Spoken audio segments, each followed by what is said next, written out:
Terima kasih, mohon izin.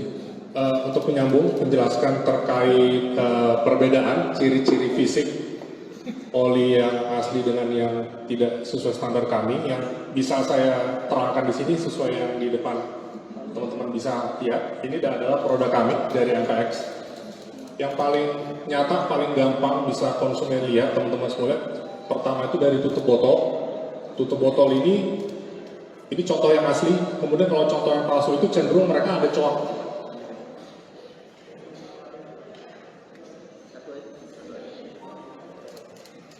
Ya, kalau teman-teman bisa lihat secara detail, bisa di zoom. Perbedaannya di sini, tutup botol ini kemasan yang palsu, jika yang asli terdapat coak. Sedangkan kalau yang asli tidak terdapat coak. Itu dari tutup botol yang pertama. Kemudian yang kedua paling gampang adalah jendela botol. Jendela botol di sini, ini yang asli, ini yang palsu. Kalau yang asli itu sejajar, presisi, lurus. Kalau yang palsu itu cenderung dia bisa belok ke kiri atau belok ke kanan. Karena akan sulit untuk memproduksi yang lurus, presisi, sejajar. Kemudian juga dari kemasan botol sendiri ini, kalau dipegang itu cenderung, kalau yang palsu itu lebih lunak ya, lebih lunak. Sedangkan kalau yang asli itu lebih firm, lebih padat. Pada bagian bawah botol ini juga terdapat kode. Yang ini yang kalau yang palsu itu tidak sejajar, kalau yang resmi itu sejajar. Tapi yang satu yang paling mau saya jelaskan di sini paling mudah buat teman-teman semua konsumen juga di Indonesia ini. Pada label bagian belakang botol ini, kemasan kami ini ada barcode. Dan barcode ini dapat di-scan melalui handphone teman-teman semua. Dan hasil dari scan-nya itu menunjukkan tulisan AHM. Yang asli itu adalah AHM.to, AHM.to, itu akan muncul di websitenya. Tapi kalau yang palsu, dia akan muncul AHM.top, akan ada top. Atau mereka juga bisa bikin AHM.to, tapi bukan di bagian websitenya itu adalah blogspot apa, tapi mereka memasukkan itu mengimitasi di bawahnya AHM.to. Nah itu ciri-ciri yang paling gampang teman-teman bisa ketahui. Jadi untuk penanganan kasus ini, apabila ini nanti persangkaannya adalah tindak pidana pencucian uang, tentu kami akan koordinasi dengan PPATK.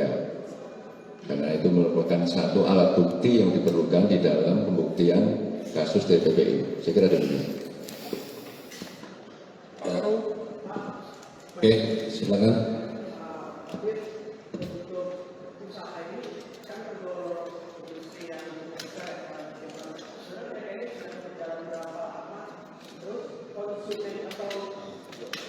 Konsumen mereka tahu nggak ini itu barang palsu, sama omset mereka itu kira-kira berapa? Silakan Pak Dir langsung jawab. Oke, terima kasih. Kalau kita dalami, untuk produksi ini sudah berjalan kurang lebih 3 tahun, yaitu tahun 2020 ini. Kalau untuk masalah konsumen ini tahu atau tidak, ini ada yang tahu, ada yang tidak pasti. Ya, yang tahu pasti menghindari pengguna, karena mereka tidak mau kendaraannya mengalami kerusakan karena menggunakan oli palsu. Tetapi yang tidak tahu ini yang sebenarnya dalam hal ini ya perlu hati-hati, saya kira demikian.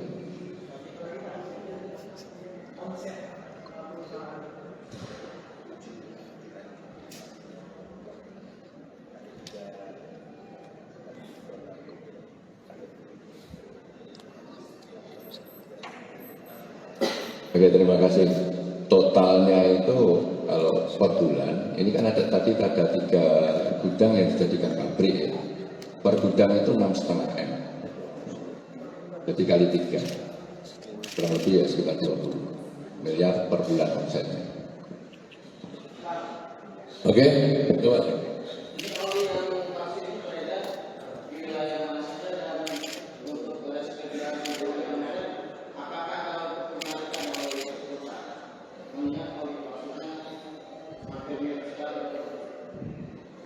Ya, jadi kalau pemasarannya ini saya kira seluruh Indonesia ini.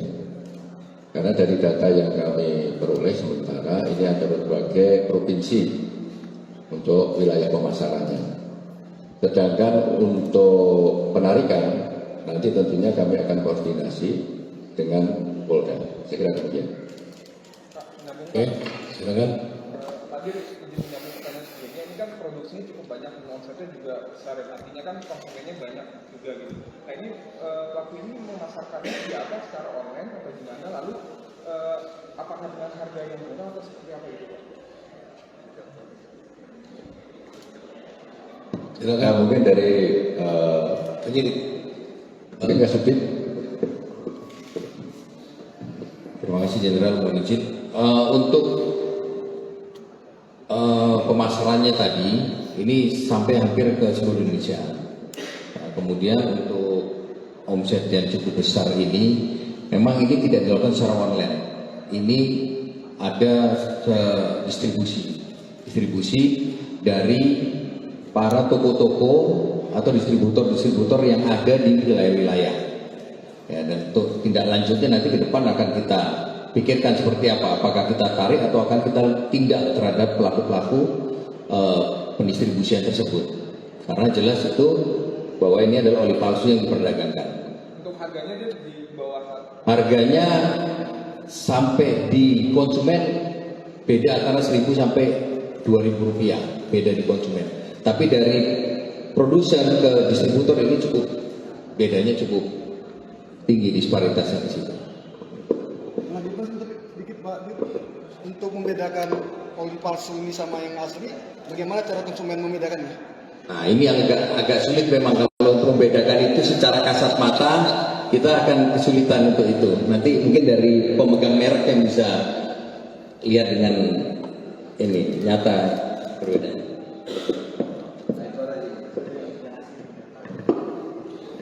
Terima kasih, mohon izin. Untuk menyambung, menjelaskan terkait perbedaan ciri-ciri fisik oli yang asli dengan yang tidak sesuai standar kami, yang bisa saya terangkan di sini sesuai yang di depan teman-teman bisa lihat. Ini adalah produk kami dari MPX. Yang paling nyata, paling gampang bisa konsumen lihat, teman-teman semua lihat. Pertama itu dari tutup botol. Tutup botol ini contoh yang asli, kemudian kalau contoh yang palsu itu cenderung mereka ada coak.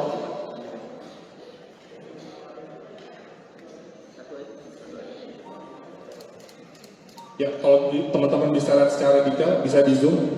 Perbedaannya di sini, tutup botol ini kemasan yang palsu, jika yang asli terdapat coak. Sedangkan kalau yang asli tidak terdapat coak. Itu dari tutup botol yang pertama. Kemudian yang kedua paling gampang adalah jendela botol.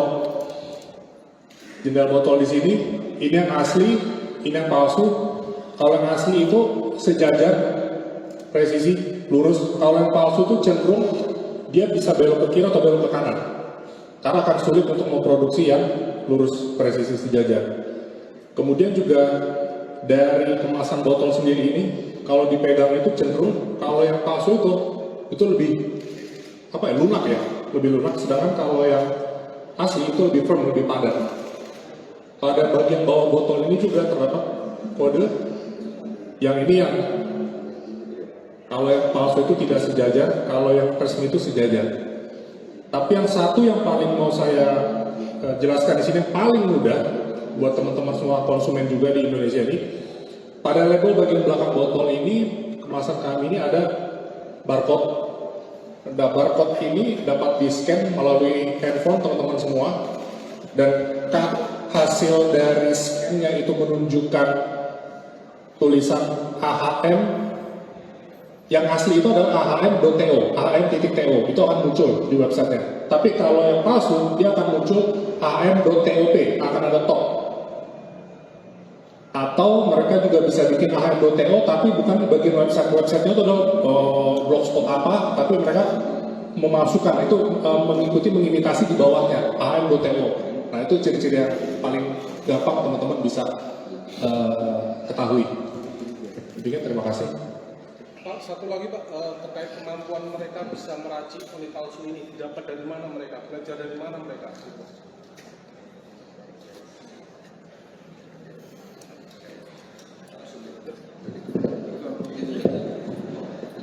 Ya, jadi mereka belajarnya dari ini kebetulan yang kita amankan ini memiliki usaha resmi produksi oli juga. Nah, dia tentunya udah memiliki dan punya laboratorium sendiri.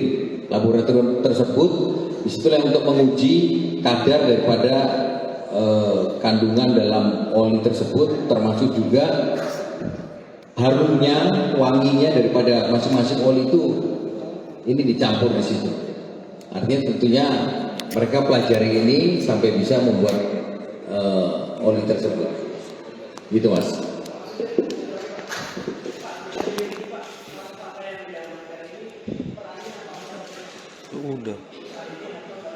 Tadi mungkin udah disampaikan Pak Direktur tadi ya, dari kelima ini ada masing-masing, ada pemodalnya yang milik usaha, ada juga sebagai operasional, ada yang bagian run, ya. Ada tadi udah disampaikan. Pak, kalau bahan-bahan oli ini sendiri dari mana Pak? Oli palsu ini didapatkan dari mana bahannya? Untuk sementara kita masih dalami ya, oli ini dapat dari mana, karena terkait base oil, kemudian ada zat EG dan sebagainya, ini kita sedang dalami dari mana mereka peroleh.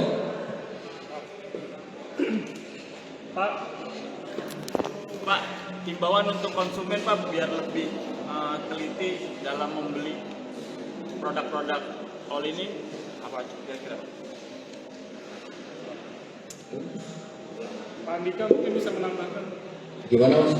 Kurang keras. Himbauan untuk konsumen biar nggak tertipu sama oli-oli palsu yang sudah di pasaran. Karena ini kan udah beredar nih. Izin menambahkan ya. Jadi untuk dari kami kepada konsumen menghimbau apabila para pengguna sepeda motor, apalagi yang habis mudik kemarin. Kalau habis mudik itu kan pasti kita ganti oli karena perjalanan jauh. Nah, yang biasa dilakukan oleh para konsumen ini kebiasaan dia menyerahkan sepenuhnya kepada para montir. Dia membayar, kemudian dia duduk di tempat ruang tunggu tanpa mengecek oli apa yang digunakan. Nah, tadi seperti apa yang disampaikan oleh pembicara, ada baiknya ilmu dasar pemalsuan yang tadi sudah disampaikan itu dimiliki oleh semua konsumen. Jadi sebelum dilakukan dan perbedaan yang tadi sudah disampaikan oleh pemegang Honda, itu salah satu yang dapat kami sampaikan, dan juga kami sampaikan lagi untuk lebih berhati-hati dan juga harus lebih teliti dalam membeli maupun mengganti produk-produk yang asli. Terima kasih.